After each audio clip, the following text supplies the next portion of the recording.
Our trip in search of the Northern Lights took us right up to the north of Norway, inside the Arctic Circle. We took a 4-day cruise from Tromso to Kirkenes and back, followed by a couple of nights in a hotel in Tromso. We set off in clear weather and calm seas. There are islands all along the coastline, so our ship was rarely in open water. We saw the Northern Lights on our first evening, and again later on the trip, but unfortunately they weren't at all spectacular, with very little colour and very slow moving. The Hurtigruten ships are more like ferries than cruise ships, and make frequent stops at lots of ports, both during the daytime and at night time. Many stops are just for 10 minutes to drop off and pick up passengers and goods, so there's no opportunity to get off and have a look around. The first port where we did have time to get off and explore was Honningsvåg.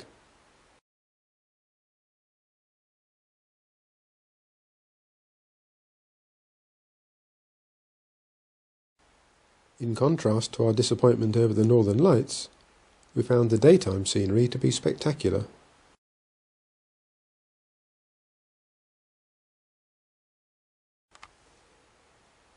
Norway's third largest export, after oil and gas, is dried cod.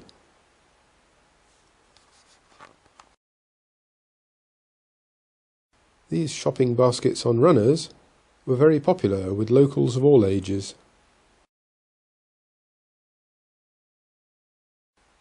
There were a number of activities organised on board, including a talk by a king crab fisherman.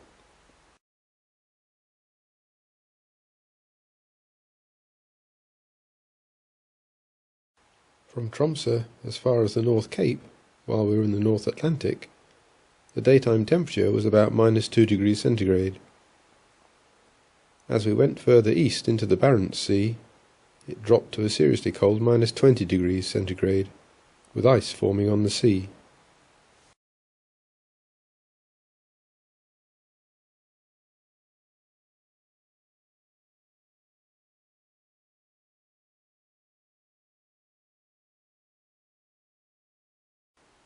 We spent a half-day in Kirkenes, the far point of the cruise near the border with Russia.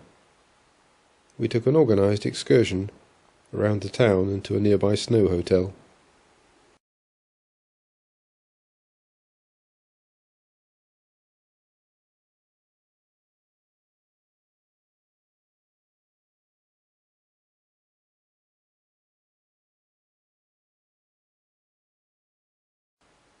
This was our guide, with his magnificent Arctic fox-skin hat.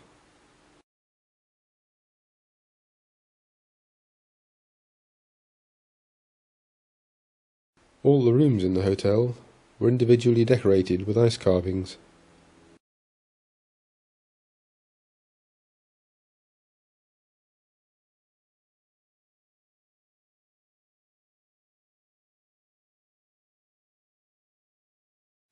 Outside the hotel were a few reindeer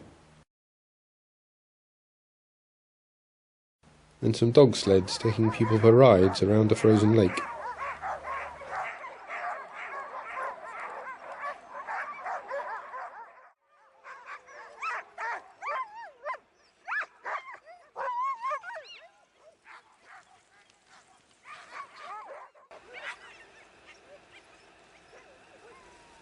The scenery in and around Kirkenes was the highlight of the trip.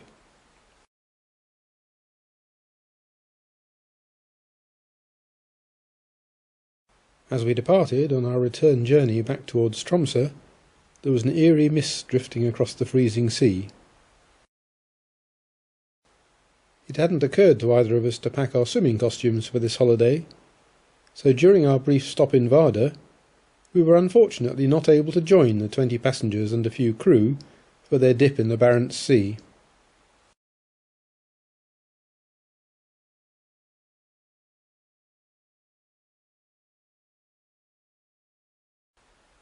Although oil and gas are the major source of Norway's wealth, the only place we saw any evidence of it was this installation for loading liquefied gas onto ships. The final port where we had a few hours to look around was Hammerfest.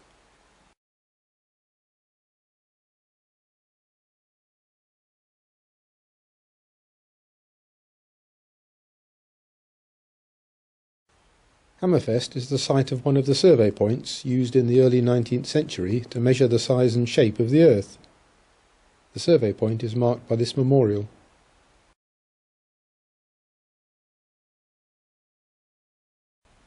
The weather deteriorated for the last part of our cruise with low cloud.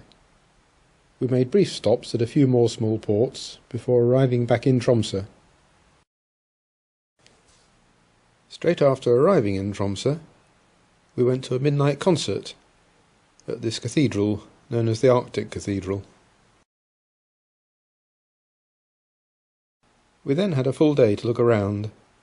We took a bus out to the botanical gardens, for the scenery, not expecting much in the way of plants.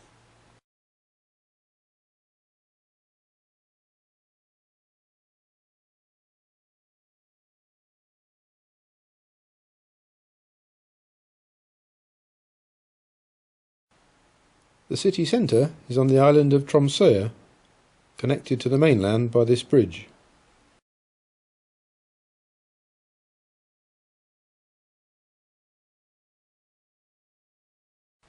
This very unusual building houses lots of information about polar research and the flora and fauna that live in the polar region. And the next day we caught our charter flight back to Gatwick.